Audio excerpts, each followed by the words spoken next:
On today's show, is Nico cooking? Mavericks get another team-friendly deal from Kyrie Irving. Let's talk about why it matters and more, and draft preview. I talked to Cooper Flagg today on today's Locked On Mavs. Stop it!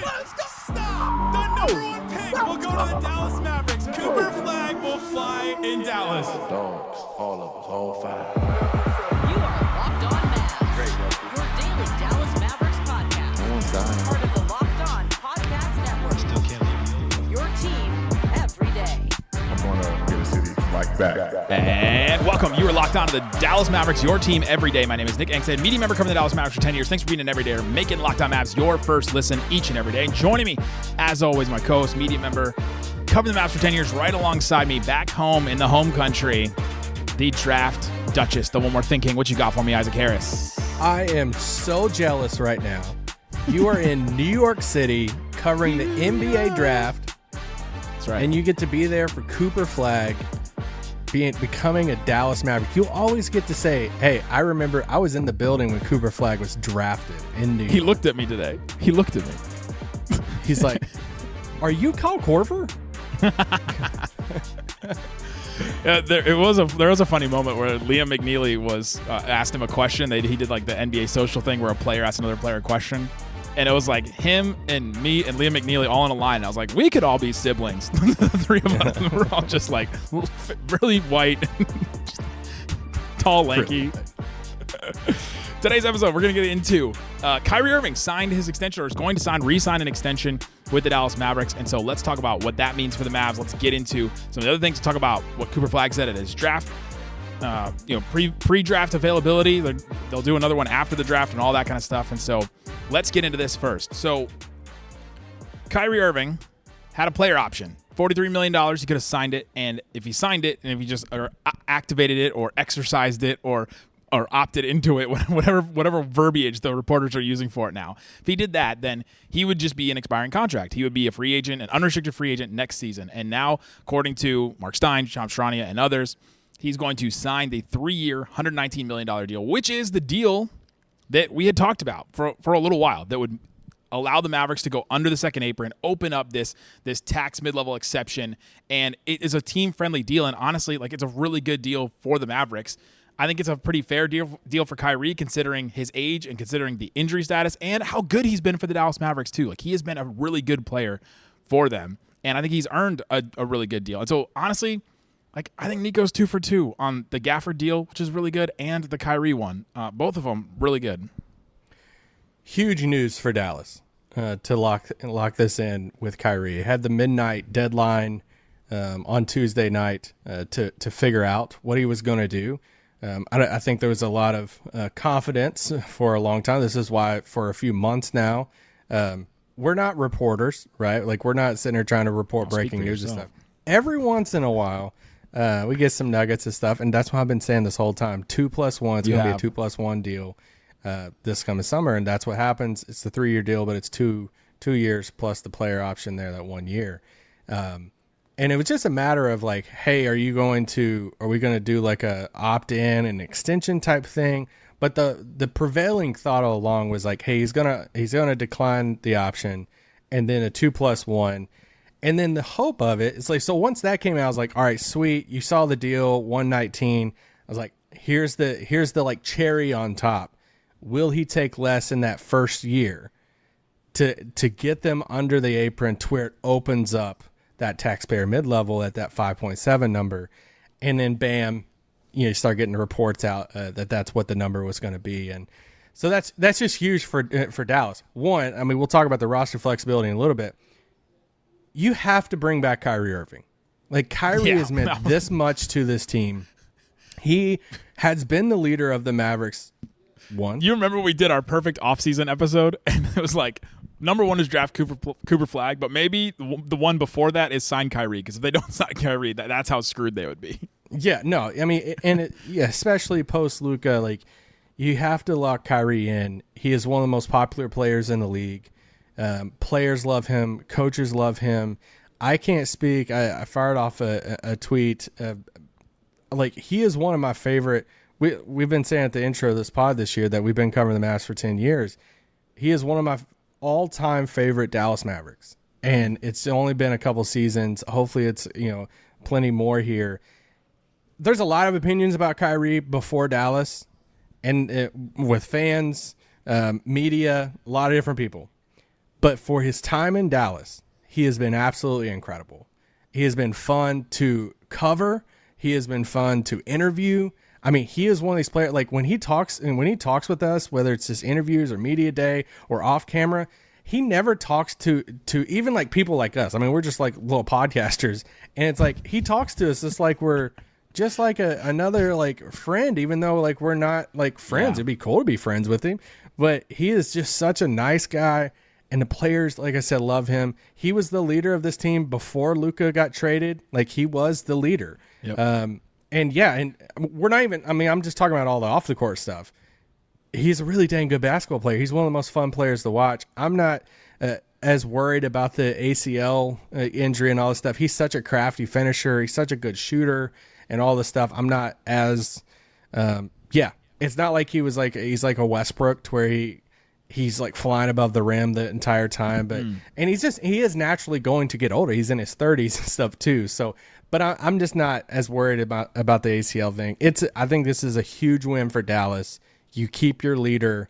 You give some sort of stability and consistency for your fan base after a year of so much change. You at least bring back just a fan favorite and the leader of the team. You know what's a testament to everything you just said about how Kyrie has been a leader? He's been really great for the Mavs. You mentioned like nice guy, like one of your favorite players that you've ever covered. Nobody is going to do who are the Mavericks bidding against? No one's going to do that today with this signing, like with this contract. And they did it last time Kyrie signed that deal. And he's basically signing the same deal. Like, that is such a testament to how good the Kyrie Irving era has been with the Mavericks as far as him revitalizing his image to a lot of people, whether you think he needed to do that or not. But nobody is doing oh man, what a headache for the Dallas Mavericks. Can't believe he got a player option. He raked them over the coals, right? I knew that Kyrie had a ton of leverage on the Mavericks, and I don't think that this deal screams he raked them over, or held them over a barrel, right? Raked them over the coals, whichever. Can I combine those two? Like, raked them over a barrel? I'm not the right person to ask about sayings and analogies. Held them over the coals? Is that the way to go? Pump the drum. Yeah. Don't do that. But it's just a great deal, and it's great for Kyrie too, I think. It's just such a testament to the player that he's been, the person that he's become at this point, because I think there was some growth in his life as well that got him to this point and got him to where he is and how he's dealing with not just media, but everybody, and dealing with everything, dealing with his own fame and on the court and everything. I think that Kyrie's been through a lot, and it's incredible to see what he's been through, what he is doing now. And yeah, I just think that this contract is a testament to that everybody's going to respond to it positively, I think. Yeah, I mean, and just think you get a guy like Cooper Flagg that's going to come in that has watched Kyrie Irving play ever since he was a kid on TV. Obviously, a part of the hashtag brotherhood of Duke. I will always make fun of that, by the way. It's kind of like a heat culture thing I love making fun of. But fun fact, probably there's a lot of people who don't know this. They both played for the same high school coach, Cooper Flagg and Kyrie Irving. At Montverde there with Kevin Boyle.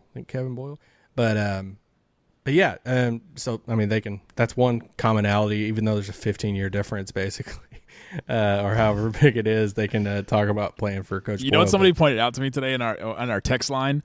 We were texting about the rumors about the Mavs opening up that tax mid-level that we'll talk about here in a second.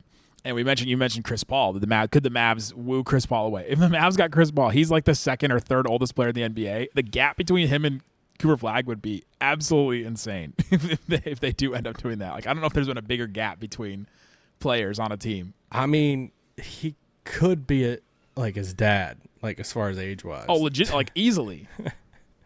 But no, yeah, I'm glad that they got this out of the way. You figure this thing out. I mean, he can't sign it until July 6th, but this could have been a situation where like Kyrie. Did somebody just get shot? Not yet. This could have been a situation to where, hey, the report is Kyrie's going to opt out. He hopes to secure a longer future with Dallas, but we'll see come July 6th or whatever it is, or the 1st of July. But the fact that that's already locked in now, I think is like, it's the same thing we've been hearing all along. It's been mutual from both sides. They want him back. They want him leading the team. And that is all figured out now, reported, out there, done. Now you don't even have to worry about it. So that's a big win for Dallas. It's a win for Dallas. Coming up, let's talk about why it's a big win for Dallas, what it allows them to do. We'll get into all that and more coming up. Today's episode of Locked On Mavs brought to you by Open Phone. If you're a small business owner, you know that you cannot miss a client. You can't miss anybody that walks through your doors, whether it's virtually or it's in person. You need something that's going to catch everything. You need something that's going to be able to bring all those people in and then be able to communicate with them effectively. That's what Open Phone does. It's the #1 business phone system built to streamline and scale your customer communications, all from an app on your phone or computer. Open Phone lets us manage business calls, texts from a single app. They also have a shared inbox feature that you'll love. It's a game changer. Anybody on your team can jump into a conversation instantly without missing a beat. Open Phone is offering our listeners 20% off your first 6 months at openphone.com/LockedOnNBA, openphone.com/LockedOnNBA. If you have existing numbers with another service, Open Phone will port them over at no extra charge. You gotta check this out. Open Phone, no missed calls, no missed customers.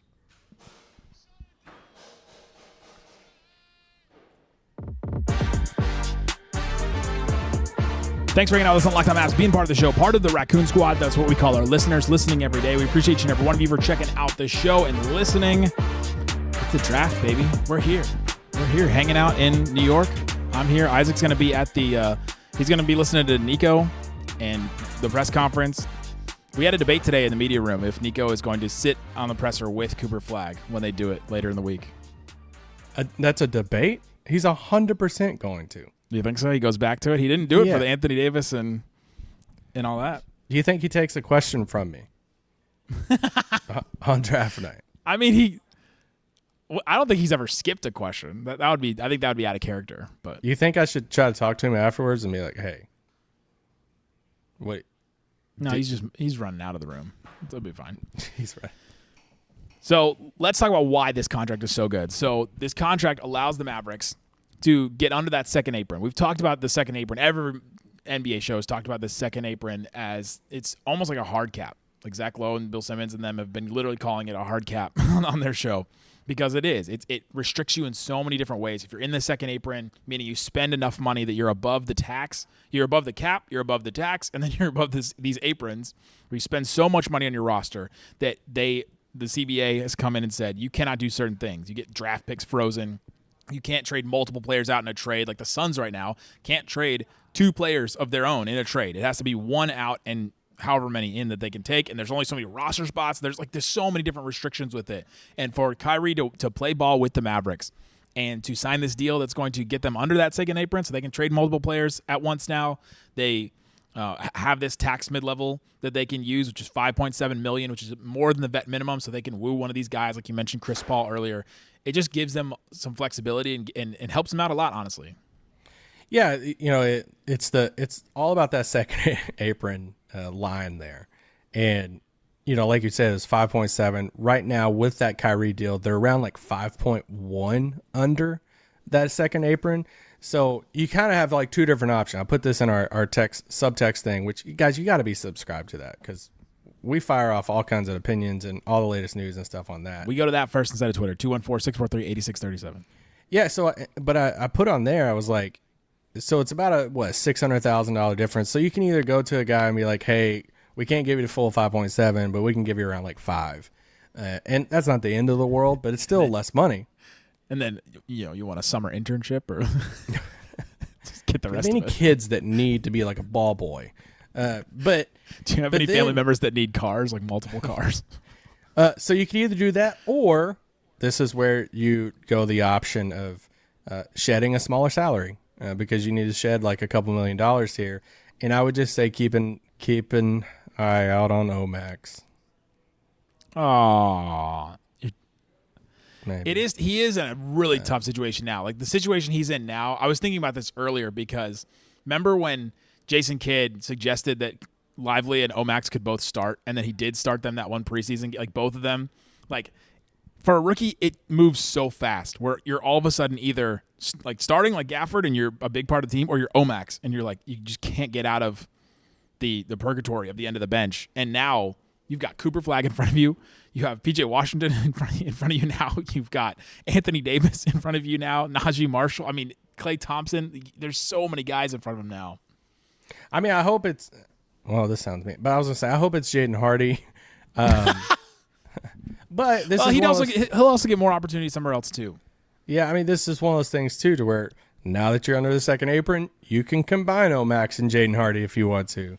And have if you fuse them, could he play in the rotation? We're not doing Remember we used to do that? We did it with Dorian Finney-Smith and Ryan Brokoff. That was my favorite one. But yeah, so then you could be sending out $8 or $9 million, take back a $6 million player, something like that. Like there's just some ways, or you call up Brooklyn and say, hey, you have about 432 first round draft picks now. So five. Can you legit have 5 now? Yeah. We made fun of our Locked On Nets guys because he traded for 2 more and had 6, and we made fun of him. And now the actual Brooklyn Nets have 5.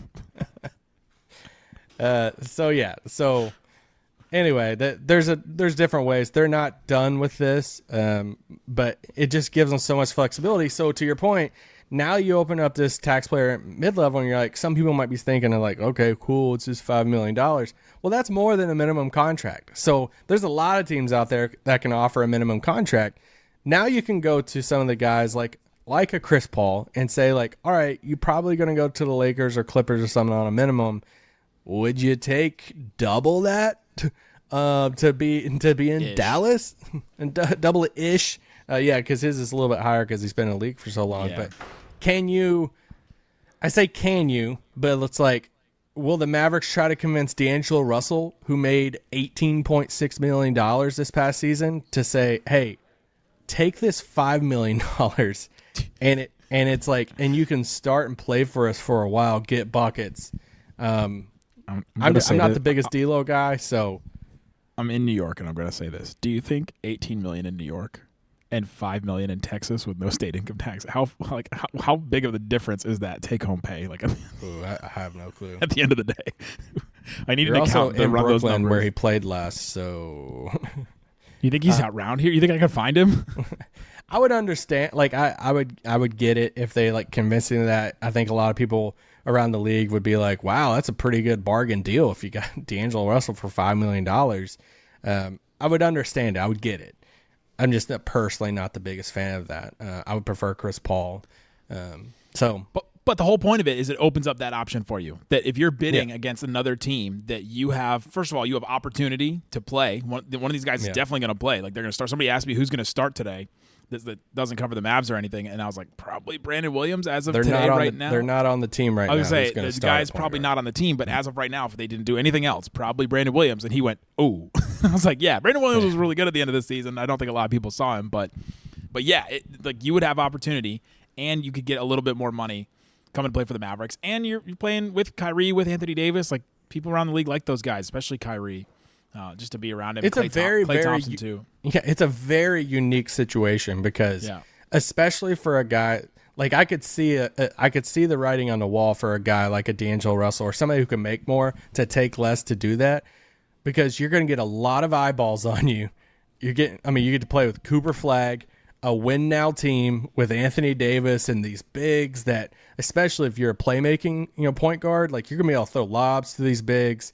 You get to play with the Cooper Flagg, like I said. Like you're gonna have a ton of eyeballs on you. To where if you play if you play really well, then this is huge for you. And you're like next contract if it's like a 1-year deal for a team and stuff. So I think it's a very enticing situation. It's just, do you like some of the options out there enough for them to like take that type of?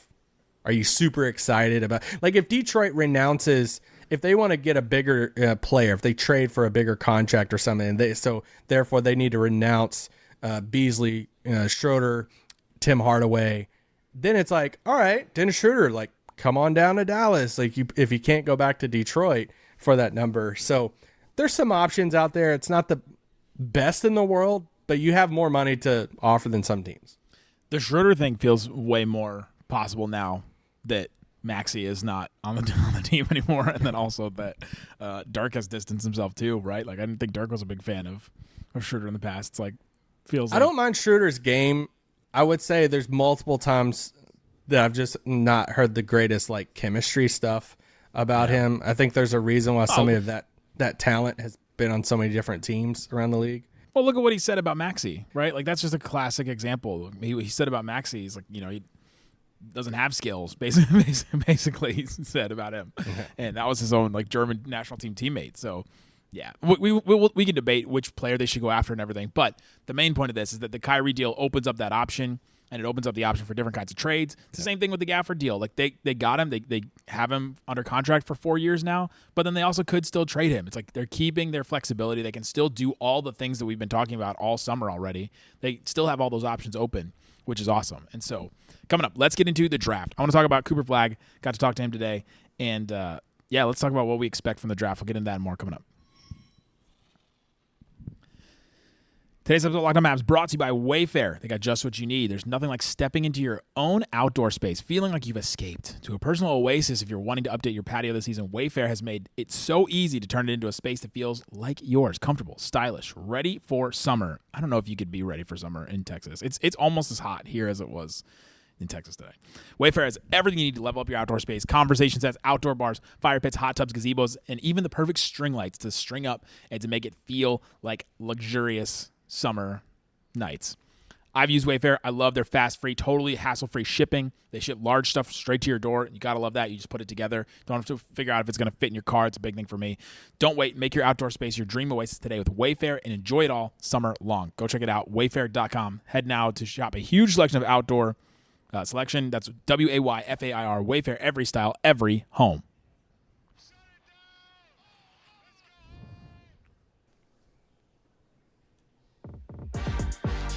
All right, Isaac, we're talking about the draft. We talked a lot about Kyrie and about how his contract is a team-friendly one for the Mavs, good for them. Let's talk about the draft. So, came to the draft today. They did the pre-draft media availability, which is just a bunch of stations. And so you have like 8 different stations, and they did 3 different rounds. And so the first round, you got guys coming in. And the first round, there was a guy sitting at the station Cooper Flagg was going to be at, and there's like 18 people and like 10 cameras around him, and like he was not getting any questions from any of those people because they were all waiting for Cooper Flagg. But here are a couple of takeaways from Cooper Flagg.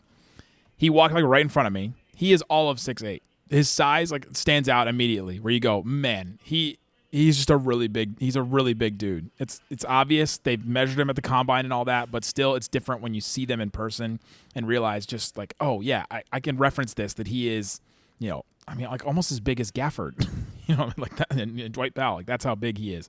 I talked about all the different centers in the NBA that he's actually the same size as, like Wendell Carter, Isaiah Stewart, like all those.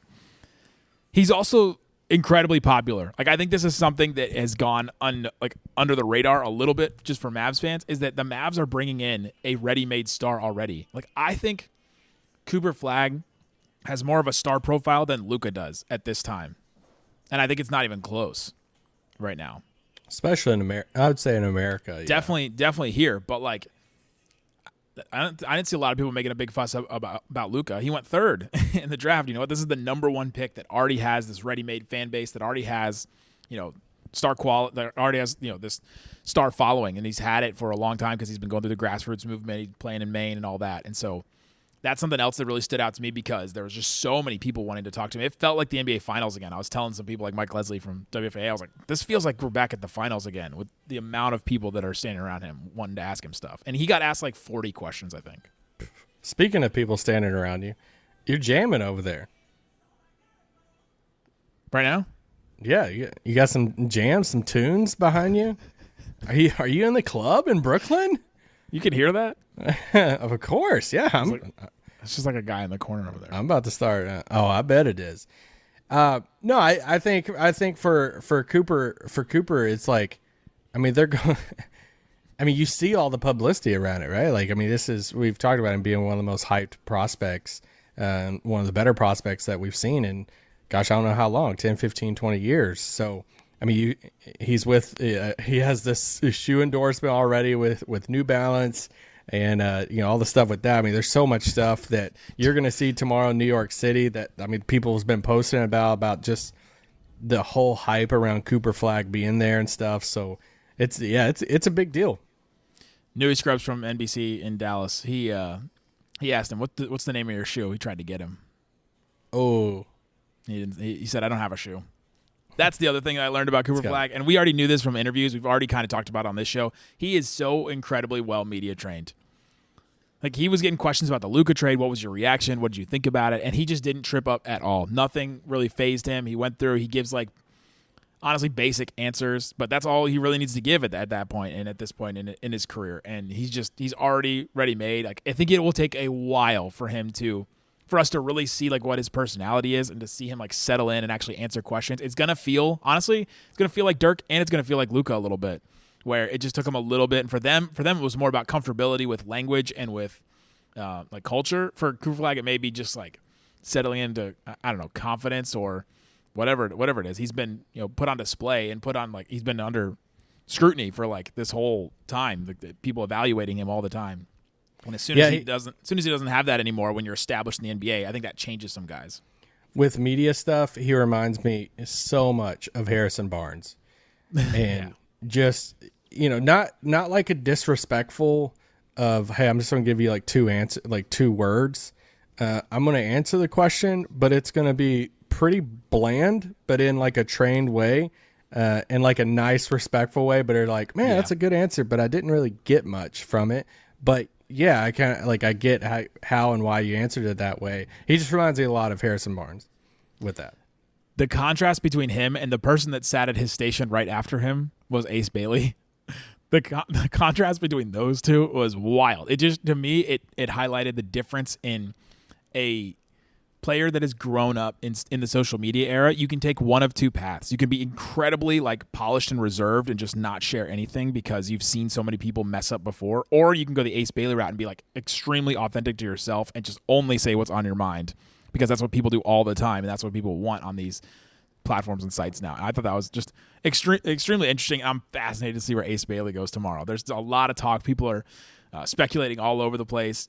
I saw that Jonathan Givony of ESPN doesn't even have him in his top 5 anymore. Like, he's fallen out of that. He's angling for the Wizards is what a lot of people are saying here. That one's a wild one. That's the most interesting one in the draft I'm looking forward to tomorrow. Angling for the Wizards is something you don't hear very often. But that's what I brought up to so many people. I was like, is he the first guy in history to angle for the Wizards? I think Alex Sarr did a little bit of it last year. But fair. I think you're just looking, I think for guys like that if it hits for him, I kind of hope it does work out for him, because, man, he has a path to be such a great offensive player, and the size and stuff to be good on defense. But, yeah, what? I was going to change subjects. No, I was just going to say for tomorrow, for at the draft, obviously we know with Cooper Flagg, but what does Dallas try to get back into the draft in the first round? Yeah. It's still weird to me that we're going to have 2 nights and then like Thursday night, second round. And it's like, all right, it's just kind of weird, but will Dallas try to get back into that first round? There's so many teams with multiple picks. Like you said, Brooklyn has 5, which is insane. But there's so many first rounders there that can flip around. It's going to be so much of like the eye of the beholder of what teams. There's going to be so many picks that can move around that it's going to take these teams saying like, oh, I love this player, so I'm going here to get him.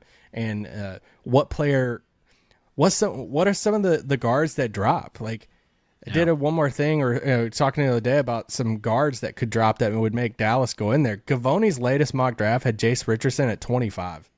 Ooh. And I mean, this is a guy that when Dallas first had the 11th overall odds, like, people were like, oh, Jace Richardson at 11. And I wasn't the biggest fan. I was like, no, like, he's too small. Combine stuff was worrisome for a lot of people. He's even smaller now than we thought then.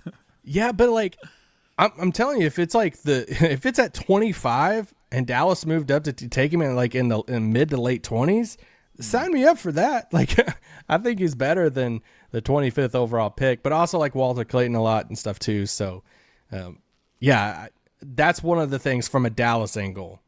Will they try to get back into the first round to get a guard? That's the big one. We'll have a show tomorrow breaking down our reaction to Cooper Flagg getting drafted, and then we'll do another show after that talking about the whole night in general. What else happened? I want to ask you if you're moved by Jordan Poole moving to the West. Yeah, New Orleans. No, tomorrow. I'm going to ask you to that tomorrow. Oh, I was going to say Jordan We're gonna Poole and do that tomorrow. Zion. So we'll be back tomorrow, guys. Thanks for hanging out with us on Locked On Mavs. Go check out the text line, like Isaac said. There's a link in the description, 214-643-8637. And we'll be back tomorrow. Subscribe, follow wherever you're listening, watching this. Thanks so much for listening to Locked On Mavs. Peace out.